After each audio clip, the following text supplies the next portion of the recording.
என்ன பாக்குற அவரை பாக்குற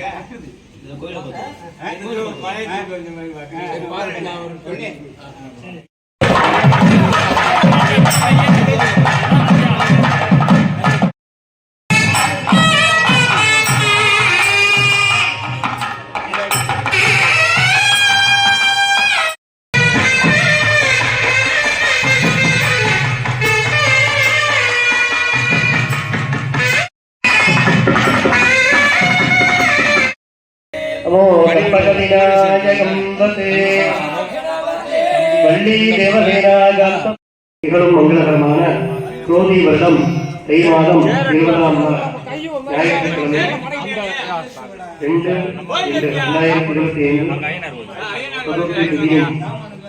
உத்தரகால நட்சத்திரமும் அமிர்த யோகமும் கூடிய உபயோக சுபதன சங்கு காலை 7:30 மணிக்கு மேல் ஆரம்பிக்கப்பட்டு 9:30 மணிக்குள் கும்பலக்னத்தில் அருள்மிகு முத்துவேலப்ப சுவாமி எங்காளேஸ்வரி மற்றும் பரிவார தெய்வங்களின் ஜீரணோதார அஷ்டம மகா கும்பாபிஷேக விழா இனிதே நடைபெற உள்ளது. அதன் அங்கமாக இன்றைய தினம் இனிய காலை பொழுதில் மங்கள இசையுடன் ஆரம்பிக்கப்பட்டு 10:30 மணிக்கு மேல் 12 மணிக்குள் அலிக்னி விக்னேஸ்வர பூஜை, புண்ணியாக வாசனம், கணபதி ஹோமம், பூர்ணாகுதி தீபாவளி நடைபெற உள்ளது. ஆகையால் கோயில் பங்காளிகள் அனைவரும், ஊர் பொதுமக்கள் அனைவரும் தவறாமல் கலந்து கொண்டு எல்லாம் முத்துவேலப்ப சுவாமி எங்காளேஸ்வரியின் அருளுக்கு பாத்திரமாகும்படி விழா குழுவின் சார்பாக கேட்டுக்கொள்கிறேன்.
ஏதோ கோவில் கட்டணும், குமாரபிஷேகம் பண்ணணும் அப்படிலாம் முதல்ல கோவிலே என்ன பண்ணணும் கோவில்னா என்ன, இதெல்லாம் தெரியாம ஒரு கோவில் கட்டதே தெரியும். அது போக உள்ள இருக்க சுவாமியா என்ன, அவங்களோட விருப்பம்னா என்ன, இந்த வரைக்கும் என்னென்னலாம் பண்ணிக்கிட்டு இருக்கோம், இனிமேல் என்ன பண்ண போறோம், இதெல்லாம் தெரிஞ்சுக்கிட்டு ஒரு கோவில் பால் வேண்டும் அப்படின்னா அதெல்லாம் ஒரு பேச மாட்டேங்க. இதெல்லாம் கோவில் பால் வேண்டும் போயிட்டு நம்ம வீட்டில் வெட்டி கிடையாது இருக்கும்.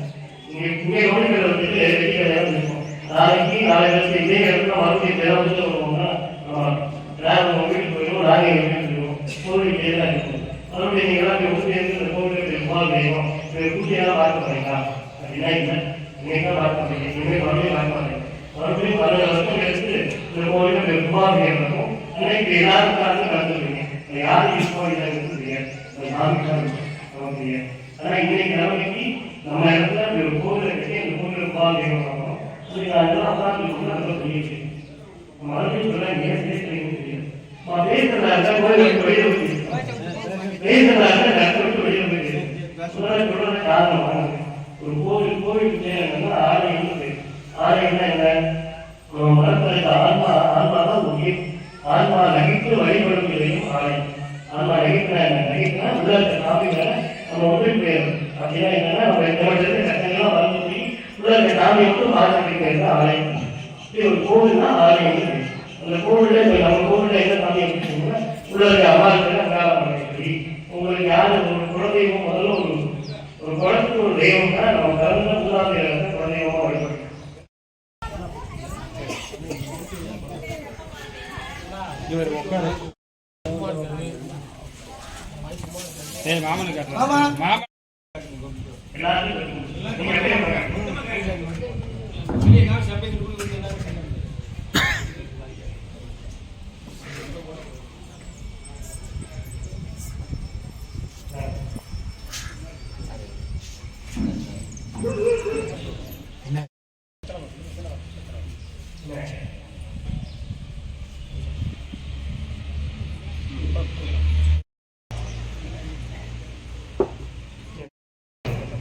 எவ்வளவோ பாவங்களும் பண்ணிருக்கோம். அந்த நானா தீக்கிறதுலாம் முடியாது. நானா போய் புண்ணிய காரியெல்லாம் பண்ணி ஒரு இடத்துல சாப்பாடு போட்டோ அன்னதானம் பண்ணியோ ஒரு 4 பேருக்கு 4 கொடுத்தோ நம்ம பாவங்களை போக்கிறதுலாம் முடியாது.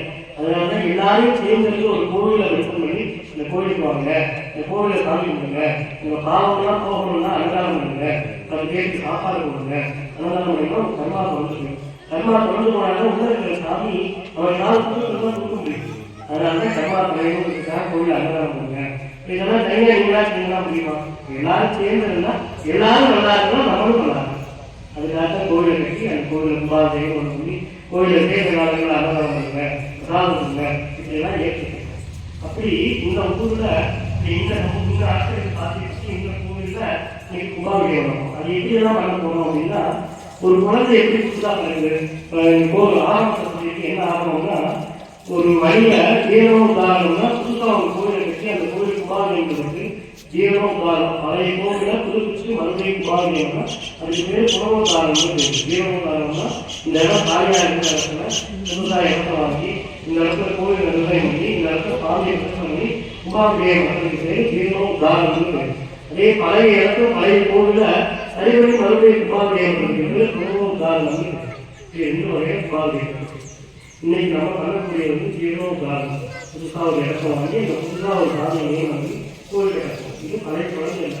புதுசா ஒரு குழந்தை கலக்கிறதுனா அம்மா வயிற்றுல எப்படி இருக்கிறனா கருவுல ஒரு குழந்தை இருந்தோம், அந்த குழந்தை அம்மா வயிற்றுல இருந்து வெளியே வரும். அதுதான் அந்த சுபாசம். உள்ள இருக்கிற சாமி புதுசா கட்டணும்.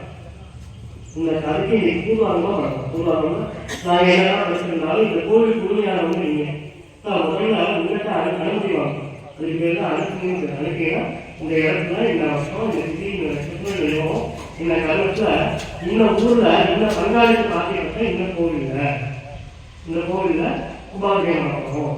அப்ப இதுக்கு எஜமானவரை யார் இருக்கீங்க? இந்த முக்கிய சாமி பங்காளி தான் நீங்க இருக்கீங்க. உங்கள்கிட்ட அனுமதி வாங்குறாங்க. எல்லா கோவில நாங்கள் கும்பாபிஷேகம் பண்ணுறோம் அப்படின்னு முதல்ல நீங்க அனுமதி பண்ணுங்க. ஒரு பக்கராக இருக்கிறதா ஒரு பிரச்சனையை கொடுத்துருவாங்க. நீங்க வேலை பார்த்துக்கணும் நீங்க கேட்குறீங்க. அதனால நீங்க எங்க சாமி உங்களுக்கு கும்பாபிஷேகம் ஒரு குருவாருக்கு நீங்க பண்ணிட்டாங்க. எங்க உங்க பிள்ளையாருக்கு நீங்க கும்பாபிஷேகம் நாங்கள் பார்ப்போம். இந்த ஆட்களுக்கு இந்த தேவைகள்லாம் இருக்கு அப்படின்னு சுகப்படுத்திக்கிட்டீங்கன்னா இந்த பங்காளிகள் தேவையில்லை. இந்த பங்காளிகள் நாங்கள் இத்தனை பேர் இருக்கோம். எங்களுக்கு இன்னொரு தேவைகள்லாம் இருக்கு. என்னென்ன தேவை இருக்கு? ஒரு குழந்தை பிறந்தா போவாங்க. அந்த குழந்தைக்கு சரியான வயசுல ஞாபகம் இருக்கு. அதான் நல்லா படிச்சா போதுமா, சரியான வயசுல நல்லா உத்தியோகம் கிடைக்கும். உத்தியோகம் கிடைச்சு நல்ல வேலைக்கு போனா போதுமா, கல்யாணம் வந்து தீர்ப்பு கொண்டே அர்த்தம். அது போக சம்பதியான அனுபவமா இருக்கு. நல்லபடியாக குழந்தை இருக்கும். கல்யாணம் ஆகி புண்ணிய கேட்கறவங்க தான் கொடுக்கணும். நாங்கள் வியாபாரம் பண்ணுறோம், விவசாயம் பண்ணுறோம், இதெல்லாம் அபிவிருத்தியான இதனால அடுத்த குடும்பத்தை எல்லாம் பார்க்கணும். அதெல்லாம் அபிவிருத்தி ஆகணும் அப்படின்னு சாமியை கேட்டுட்டு உங்கள் சாமி வந்து முன்பாக எங்களை பண்ணிருக்கீங்கன்னு நீங்கள் கேட்கணும். அதுக்காக இந்த சேனாவோட கட்டில் லட்சம் வச்சு கொடுக்கணும். இன்னையிலிருந்து நாளைக்கு முன்பாக வரைக்கும் உங்கள் சாமியிலிருந்து முன்பாக வச்சு நாங்கள் பண்ணியிருக்கணும். அதுக்காக கணபதியை சாட்சியாக வச்சு இந்த பூஜையை நாங்கள் பண்ணணும். எந்த ஒரு பூஜை வந்தாலும் விக்னேஸ்வர பூஜை பண்ணி வராமல் பண்ணுறது வரணும். அதனால முந்தைய தயாராக கொடுத்து இந்த விக்னேஸ்வர சாட்சியாக வச்சு இந்த பூஜையை உங்கள் பிரதியில் இருந்து இங்கே நாங்கள் பண்ணியிருக்கோம். இது முதல்ல நீங்கள் எங்களுக்கு அனுமதி கோவிலுக்கு போய் சாமிக்கு என்னெல்லாம் சாமி கொடுக்கணும் அதில் பற்றி வளர்க்கணும். 12 வருஷம் கோவிலுக்கு போய் டெய்லி காலையில் குளிச்சுட்டு கோவிலுக்கு போய் விளக்கு சாமி பண்ணணும். அதில் பற்றி வந்து இந்த குமாரவேகம் ஒரு குமாரவேக கலந்துங்க. அதாவது குமாரவேகத்தை எல்லாரும் கலந்துங்க, எல்லாரும் சேர்ந்து இந்த காரியங்கள்லாம் பண்ணுங்க. துணிச்சு செய்யாதீங்க. ஏன் காசு இருக்கிறேன், ஏன் காசை மட்டும் வச்சு இந்த கோவிலை கட்டுறதுக்கோ பார்க்கறதுக்கோ எனக்கு நல்லா இருக்கும். ஆனால் நீங்கள் ஒருத்தவருக்கும் பணத்தை இருக்கிறது செய்யுங்க. எல்லாரையும் கோவிலுக்கு போய் நானும் சாமி கொடுத்தாங்க பண்ணுவேன். நான் மட்டும் சாமி கொடுத்தா அதை பற்றி வந்து கிடையாது. எல்லாரும் சேர்ந்து ஒரு கோவிலை கட்டி அந்த கோவிலை ஒரு குமாரவேகம் இது ஏன் செய்வீங்க? சாமி கேட்டுக்கிறாங்க, இந்த கோவில் இருக்குது, எனக்கு சாமி கொடுக்குறேன், குமாரவேங்க எனக்கு செலவையெல்லாம் கேட்டுக்கிறாங்க. கேட்கறேன் ஏன் அதை செய்யணும் அப்படின்னா, நம்ம மூதாதையர்கள் நமக்கு வழிபட்டு கொடுத்த ஒரு பூஜை. நம்ம மூதாதையர்கள் நமக்கு வழிபட்டு இதனால நம்ம மூதாதையர்கள் இந்த கோவிலை கட்டி சொல்றாங்க.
ஓம் அசீவதே நமஹ ஓம் சுரூபே நமஹ ஓம் அவாபதகே அருளினன் கொடை கைவர அருளினன் கொடை வைவின அருளி பரமுடனே கைதகனிமே கலமி அப்பா ஓடாவை கோடி தப்பிய கரி முகன் அடிமேனே கற்றிடும் அறியவர் புத்தியில் உரைவர் கற்றிடும் அறியவர் புத்தியில் உரைவர் கற்பகம் எனவின் கரிதேனே மத்தமும் மதியமும் வைத்திடும் மகன் மகன் மற்பொருள் இழகுய மதகாரணி மத்தகரீரணி உத்தமி பூதகனை மத்தமிழ் மலர்கொடு அணிவேனே கிருமபாதாய ஸ்ரீகோடி ஹோத்வா சர்வஹாயே சர்வஹா பாகதேவாலே குடினம் ஆக்ரம்பாக்ஷணம் சமர்ப்பயாமி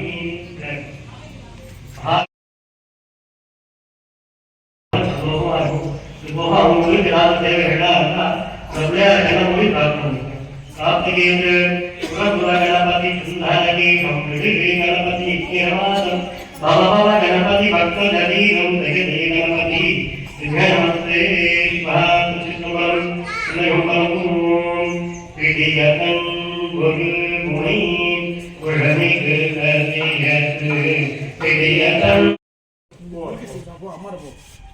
மைக்க மாத்திக்கங்க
படி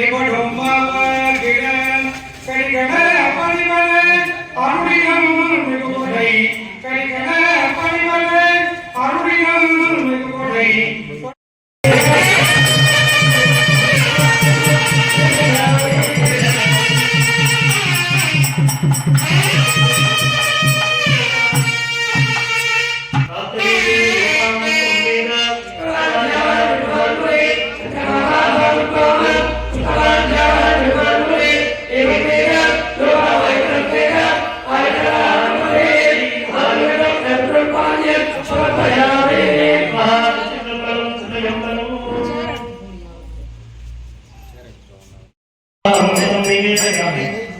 Gracias.